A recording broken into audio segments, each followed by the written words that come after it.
નમસ્કાર વિદ્યાર્થી મિત્રો। હવે ગયા લેક્ચરમાં આપણે હિસાબી પદ્ધતિનો અર્થ જોયો હતો। આજે આપણે હિસાબી પદ્ધતિનો અર્થ ફરી એકવાર રિપીટ કરી અને ત્યારબાદ હિસાબી પદ્ધતિના લક્ષણો સમજવાના છીએ। સૌપ્રથમ હિસાબી પદ્ધતિ એટલે આપણા મગજની અંદર વાત આવી જવી જોઈએ કે ભાઈ હિસાબી પદ્ધતિ એટલે હિસાબો લખવાની પદ્ધતિ। હિસાબો કઈ રીતે લખવા એની આખી પદ્ધતિ એટલે હિસાબી પદ્ધતિ। પણ જે કાલે એટલે ગયા લેક્ચરમાં આપણે જોયું હતું કે હિસાબી પદ્ધતિની જે વ્યાખ્યા છે, અર્થ છે, એને ફરી એકવાર રિપીટ કરી લઈએ, પછી આગળ હિસાબી પદ્ધતિના આ જે લાક્ષણિકતાઓ એટલે કે લક્ષણો આપણે જોવાના છે। હિસાબી પદ્ધતિ એટલે ધંધાકીય એકમની અંદર જે વ્યવહારો કે બનાવો થાય, વ્યવહારો કે બનાવો એટલે જે ઘટનાઓ બને, જે ધંધાકીય એકમ છે એ જે વ્યવહારો, માલ ખરીદે, માલ વેચે, પગારના ચૂકવે, મજૂરીના ચૂકવે, સ્ટેશનરી ખરીદે, બેંકમાં નાણાં ભરે, બેંકમાંથી નાણાં ઉપાડે, આ જે હું બોલ્યો ને એ બધા વ્યવહારો છે। તો એવા જે વ્યવહારો થાય, અનેક વ્યવહારો થાય, સવારથી સાંજ સુધી, જ્યાં સુધી પેઢી ચાલુ રહે ત્યાં સુધી એ જે પેઢીની અંદર અલગ અલગ પ્રકારના આવા વ્યવહારો થાય। એ વ્યવહારોમાંથી નાણાકીય લક્ષણો ધરાવતા હોય એવા જ વ્યવહારો, તો એ પણ આપણે વાત કરી હતી કે બધા જ વ્યવહારો થાય એ નાણાકીય લક્ષણ ના ધરાવતા હોય। જેમ કે કોઈ મીટિંગ બોલાવવામાં આવે કર્મચારીઓની, કે કોઈ એક મીટિંગ બોલાવી અને એના માલિકે બધાને ભાષણ આપીને ચર્ચા કરી, તો એ પણ વ્યવહાર થયો, પણ એ નાણાકીય નથી। જ્યારે નાણાં આપણે બેંકમાં ભર્યા હોય, કોઈ કર્મચારીને પગાર ચૂકવો હોય, માલ વેચ્યો હોય, ખરીદ્યો હોય, તો આ જે વસ્તુ છે એ વ્યવહાર નાણાકીય છે, એટલે એમાં નાણાંનું મૂલ્ય છે અને એની એ વ્યવહારની પાછળ કંઈક ને કંઈક અંશે કાં તરત જ નાણાં ચૂકવાય છે, કાં મળે છે, અથવા તો નાણાં બાકી રાખવામાં આવે છે, તો એ નાણાકીય વ્યવહાર છે। તો એવા જે નાણાકીય લક્ષણો ધરાવતા હોય એવા જે વ્યવહારો કે બનાવો હોય એને નાણાંના સ્વરૂપે જ નોંધવાની, એટલે નાણાંના સ્વરૂપે એટલે શું કહે છે કે જે વ્યવહાર થાય એ વ્યવહારમાં એક નાણાંનું મૂલ્ય આવતું હશે।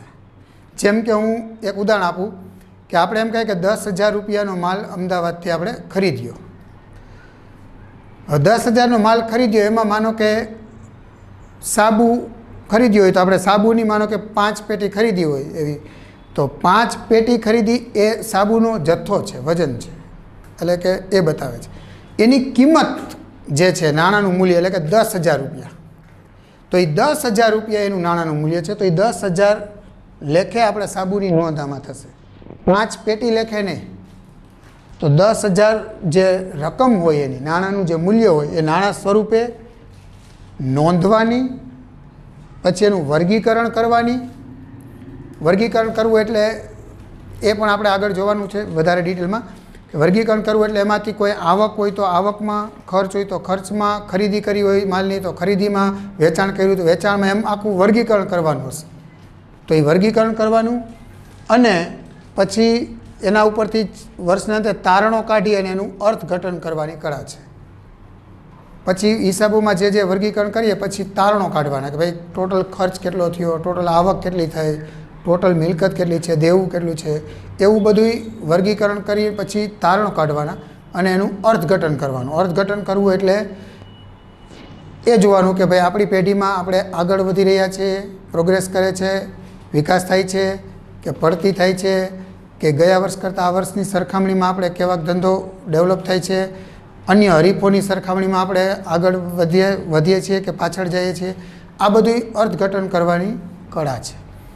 એટલે આ રીતે કાલે આપણે અર્થ જોયો હતો અને આજે પાછળ રિપીટ કર્યો। હવે આ જે અર્થ જોયો આપણે, એના ઉપરથી જ અમુક લક્ષણો જે આપણે જોવાના છે એ એના ઉપરથી જ બધી વાત છે। એટલે લક્ષણોની સમજૂતી જે આપણે મેળવશું ત્યારે મેં હમણાં જે અર્થ સમજાવ્યો તમને એને અનુરૂપ જ એમાં વાત આવશે। આ બધા એમાંથી અમુક મુદ્દાઓ આમાં જ છે। સીધા લાક્ષણિકતા જોવાની છે કે ભાઈ આ જે હિસાબ કરવામાં આવે, હિસાબની જે આખી પદ્ધતિ દુનિયાની અંદર જે વિકસાવવામાં આવી છે એની લાક્ષણિકતા શું હોય, મતલબ હિસાબો જે લખનાર અકાઉન્ટન્ટ હોય, હિસાબનીશ હોય, એ જે હિસાબો લખે છે, અલગ અલગ પેઢીના હિસાબો લખાતા હોય બધાના, તો એ હિસાબી પદ્ધતિની લાક્ષણિકતા શું છે એ આપણે જોવા જઈ રહ્યા છીએ કે એની અંદર કઈ વિશેષતાઓ હોય. જે હિસાબો લખાતા હોય એ પોતાની આપમેળે ના લખતા હોય, બધા પોતાના મનમાં જે આવે એ રીતે ન લખાતા હોય, એની કંઈક પદ્ધતિ હોય, રીત હોય, એની કંઈક ખાસિયત હોય, વિશેષતા હોય. તો આપણે હવે એ જોવા જઈ રહ્યા છે કે જે હિસાબો લખાતા હોય, જે કંપની, પેઢી, કારખાનાવાળા, ધંધાવાળા હિસાબો લખે છે, તો એની વિશેષતાઓ શું છે, એની લાક્ષણિકતા શું છે. તો જો પહેલું છે ભૂતકાળની માહિતી. પહેલી લાક્ષણિકતા છે ભૂતકાળની માહિતી, એટલે કે હિસાબી પદ્ધતિમાં જે કાંઈ પણ માહિતી એમાં નોંધવામાં આવે છે એ બધી માહિતી ભૂતકાળમાં થઈ ગઈ હોય અને પછી નોંધવામાં આવે છે. પેઢીમાં જે હિસાબ લખનાર વ્યક્તિ હોય એ જે ઘટનાઓ કે બનાવો, વ્યવહારો ભૂતકાળમાં બની ગયા હોય પછી એને નોંધવામાં આવે છે. એટલે હિસાબની અંદર ન તો એમાં કોઈ ભવિષ્યમાં થવાની હોય એની ઘટના નોંધવામાં આવે કે ન અત્યારે વર્તમાનમાં તાજું થઈ ગયું હોય એ જ નોંધવામાં આવે. થઈ ગયા વસ્તુ થઈ ગઈ હોય, માલ ખરીદી હોય દાખલા તરીકે, તો માલ ખરીદાઈ જાય, બધું થઈ જાય, પછી એની હિસાબમાં નોંધ થાય. અને ભવિષ્યમાં આપણે માલ ખરીદવાનો છે એવી નોંધ આમાં ન થાય. એટલે હિસાબી પદ્ધતિમાં જે કાંઈ પણ નોંધ થાય એ ભૂતકાળમાં બનાવો કે જે વ્યવહારો થઈ ગયા હોય એ ભૂતકાળના વ્યવહારો કે બનાવોને જ નોંધવામાં આવે છે. એટલે અહીં તમે જોઈ શકો છો કે ભૂતકાળ એટલે આપણે જેને ઇતિહાસ કહીએ, ઇતિહાસ એટલે જે વસ્તુ બની ગઈ હોય, બરાબર, એ તો એટલા માટે જ આ જે હિસાબી પદ્ધતિ છે ને એને ઐતિહાસિક માહિતી પણ કહેવાય છે. કારણ કે આ બધી માહિતીઓ જે હિસાબો થાય એ ભૂતકાળમાં થઈ ગયેલી ઘટનાઓને નોંધવામાં આવે છે. વર્તમાન અને ભવિષ્ય સાથે સંબંધ નથી, મતલબ વર્તમાન અને ભવિષ્યની વાત આમાં સૂચવવામાં ન આવે. જે ઘટના થઈ ગઈ હોય, માલ ખરીદાઈ ગયો હોય, વેચાઈ ગયો હોય, પગારના ચૂક્યો હોય, તો આ બધી ઘટનાઓ પૂર્ણ થઈ ગઈ હોય, પૂર્ણ થઈ ગયા પછી આને હિસાબમાં નોંધવામાં આવે. એટલે એમ કહી શકાય કે આ હિસાબી પદ્ધતિની એક વિશેષતા કે અહીં જેટલી ઘટનાઓ કે બનાવો કે વ્યવહારો બની ગયા હોય ને જે ભૂતકાળમાં, એને પછી નોંધવામાં આવશે. બીજું છે જથ્થાત્મક માહિતી. બીજી ખાસિયત હિસાબી પદ્ધતિની એ છે કે આમાં જથ્થાત્મક માહિતી એટલે કે જે વ્યવહારો કે ઘટનાઓ બને એને આપણે નાણાં સ્વરૂપે જ નોંધવામાં આવે છે. નાણાં સ્વરૂપે એટલે રૂપિયાની કિંમતમાં જ નોંધવામાં આવે છે, એને જથ્થાત્મક માહિતી કહેવામાં આવે છે. ખાસ યાદ રાખજો કે જથ્થાત્મક માહિતી એટલે શું, એમ કે તો હિસાબી પદ્ધતિમાં જે વ્યવહારો કે બનાવો છે એને હિસાબોમાં નાણાં સ્વરૂપે નોંધવામાં આવે છે, એને જથ્થાત્મક માહિતી કહે છે. એટલે એનો મતલબ જથ્થાત્મક માહિતી છે એને આપણે બીજી રીતે આંકડાકીય માહિતી પણ કહી શકીએ. કારણ કે જે હિસાબની અંદર વસ્તુ લખવામાં આવે એ બધી નાણાંના મૂલ્યમાં એટલે રૂપિયાના મૂલ્યમાં લખવામાં આવશે, એટલે આંકડાઓ દર્શાવવામાં આવશે. અહીં કોઈ છે ને આંકડાકીય માહિતી દ્વારા જ હિસાબમાં નોંધ થશે, કોઈ શાબ્દિક રીતે નોંધ નહીં થાય. આપણે એમ ના કહે કે ઘણો બધો માલ ખરીદ્યો, ઘણો બધો માલ વેચ્યો, એવું નહીં હાલે, અથવા થોડોક માલ વેચ્યો, થોડોક, એ બધી શાબ્દિક વસ્તુ છે, પણ શાબ્દિક નહીં. અહીં છે ને બધી વસ્તુઓ નોંધવામાં આવી આંકડાકીય સ્વરૂપે જ નોંધવામાં આવે કે ભાઈ 10,000 રૂપિયાનો માલ ખરીદ્યો તો 10,000 રૂપિયા તરીકે માલ ખરીદ્યો એની નોંધ થશે. 5,000નો માલ વેચ્યો તો 5,000 તરીકે નોંધ થશે. એટલે જે માહિતી નોંધવામાં આવશે એ નાણાં સ્વરૂપે જ આવશે અને આંકડા સ્વરૂપે આવશે, એટલે કે આંકડો જ થશે. એટલે એને આંકડાકીય માહિતી કહે છે, કારણ કે એ આંકડા સ્વરૂપે જ નોંધવામાં આવશે. ત્યાર પછીની એક ખાસિયત છે કે નાણાકીય લક્ષણ. મેં કહ્યું એમ કે ભાઈ જે રીતે આપણે અર્થ જોયો છે એ અર્થ પ્રમાણેની ઘણી બાબતો અને લાક્ષણિકતામાં જ પાછી આવે છે કે નાણાકીય લક્ષણ.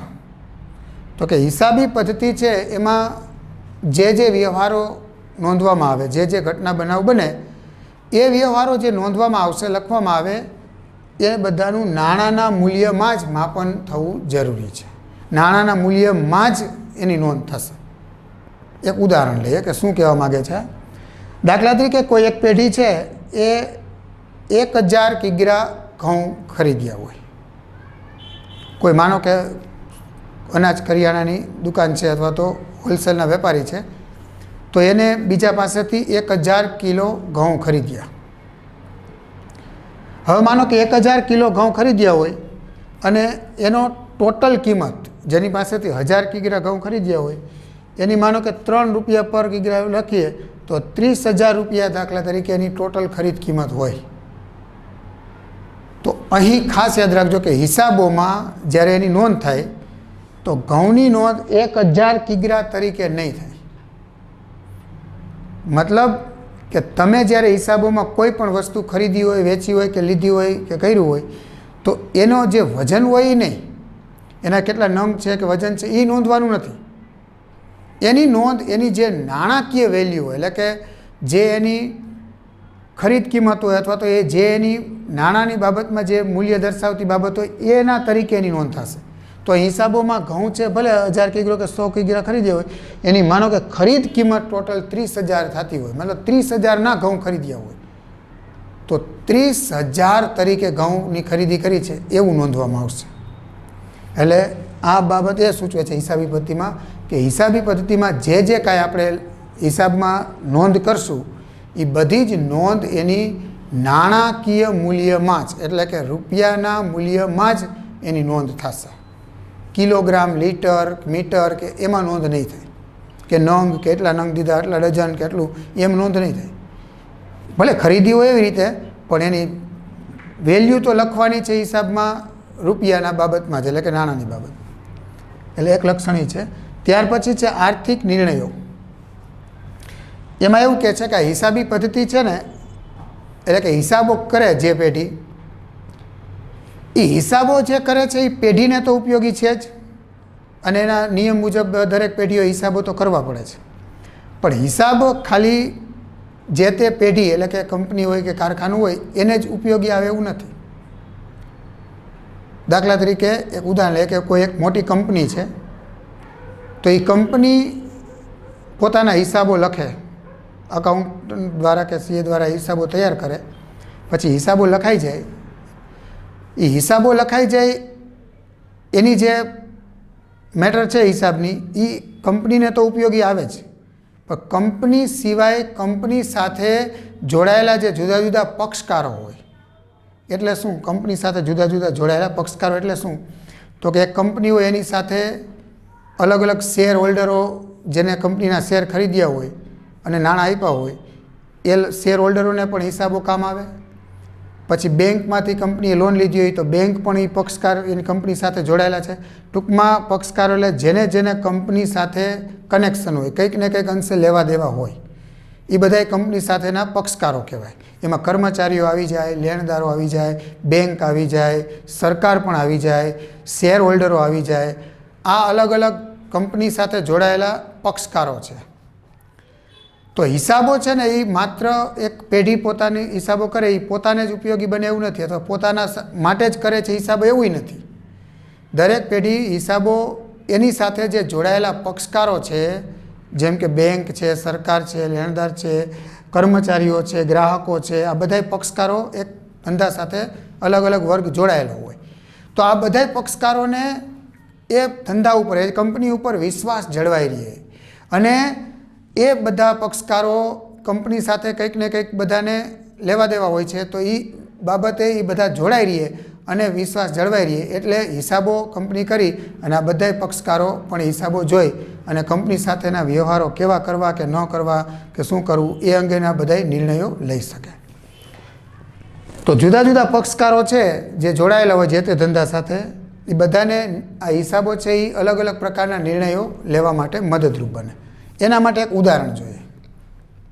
માનો કે એક કંપની છે એને એક પેઢી ઉધાર ઉપર માલ આપે છે, વેચે છે અને એ કંપની એ પેઢી પાસેથી ઉધાર ઉપર માલ ખરીદે છે એટલે બાકીમાં માલ ખરીદે છે. આપણે જોયું છે કે આપણે ઘણી જગ્યાએ કરિયાણાની દુકાને કે શાકભાજીવાળા કે દૂધવાળા હોય તો એને આપણું ખાતું હાલતું હોય અને આપણે એને પછી નાણાં બાકી રાખતા હોય, પછી મહિનો પૂરો થાય પછી નાણાં એકસાથે ચૂકવતા હોય. આવું મોટી મોટી કંપની કે પેઢીવાળા હોય એ બીજા પાસેથી માલ ખરીદે તો ઉધાર ઉપર ખરીદતા હોય અને અમુક સમય પછી નાણાં ચૂકવી દેતા હોય. હવે વાત એ છે કે એક કંપનીને એક પેઢી ઉધાર ઉપર માલ વેચે છે. હવે એને જે પેઢી કંપનીને ઉધાર ઉપર માલ વેચે છે એને જોવું હોય કે આ કંપનીને માલ ઉધાર ઉપર હવે આગળ વધારે દેવો કે ન દેવો, હજી વધારે ઉધાર ઉપર માલ દેવો કે ન દેવો, તો એ બાબતની એને ખબર કેમ પડશે? તો કે કંપનીના હિસાબો જોઈ લે આમ, તો હિસાબો જોતાં એને ખબર પડી જાય કે આની સાથે હવે ઉધાર ઉપર માલ વેચવા જેવો છે કે નહીં, એટલે કે આ કંપની સાથે ધંધો કરવા જેવો છે કે નહીં. હવે હિસાબોમાં માનો કે ખોટ આવતી હોય ને આમ બરાબર બધું નેગેટિવ વસ્તુ આવતી હોય તો તરત જ ઓલી પેઢીને ખબર પડે કે આને ઉધાર ઉપર માલ દેવાય નહીં. અને એનાથી ઊંધું પોઝિટિવ લઈએ કે હિસાબોમાં બહુ સરસ રીતે નફો સારો થતો હોય, આ તે થતું હોય અને બધાય પેમેન્ટ ચૂકવાઈ જતા ને એવું બતાવતા હોય, તો એને થાય કે આને હજી ઉધાર ઉપર માલ આપણે વેચીએ તો કંઈ વાંધો આવશે નહીં. તો આવું જેટલા કંપની સાથે જોડાયેલા પક્ષકારો છે એ બધા પક્ષકારોને જુદા જુદા પ્રકારના પોતાને લગતા નિર્ણયો જે હોય એ લેવાની ખબર પડશે. ત્યાર પછી છે વર્ગીકરણ અને વિશ્લેષણ. તો હિસાબી પદ્ધતિ જે આપણે જોઈએ, હિસાબી પદ્ધતિ એટલે હિસાબો રાખવાની પદ્ધતિ છે, એમાં મેં હમણાં તમને અર્થમાં પણ સમજાવ્યું છે કે વર્ગીકરણ અને વિશ્લેષણ કરવાની છે. તો વર્ગીકરણ અને વિશ્લેષણ કઈ રીતે? તો કે જે ઘટનાઓ કે બનાવો બને પછી એ ઘટનાઓ કે બનાવો એટલે કે જે વ્યવહારો થાય એ વ્યવહારોને વર્ગીકરણ કરવાનું હોય છે. એટલે શું વર્ગીકરણ કરવું એટલે શું? એટલે તમારા માટે પ્રશ્ન એવું હશે કે આ વર્ગીકરણ વિશ્લેષણ એટલે શું? તો હકીકતમાં તો આ બાબત જ આપણે આગળ બધા ચેપ્ટરોમાં ધીરે ધીરે શીખવાની છે, પણ હું થોડીક તમને એક વાત આપીને સમજાવું. જેમ કે કોઈ પેઢી હોય તો એ અલગ અલગ વેપારીઓ પાસેથી માલ ખરીદે, જે વેપારી જે ધંધાનો વેપાર કરતા હોય એ અલગ અલગ પેઢી પાસેથી માલ ખરીદે. માનો કે એક ઇલેક્ટ્રિકની દુકાન છે, બરાબર? તો ઇલેક્ટ્રિકની દુકાનમાં બધું એ વોશિંગ મશીન, ટીવી, ફ્રીજ, આ તે એવું બધું વેચે છે.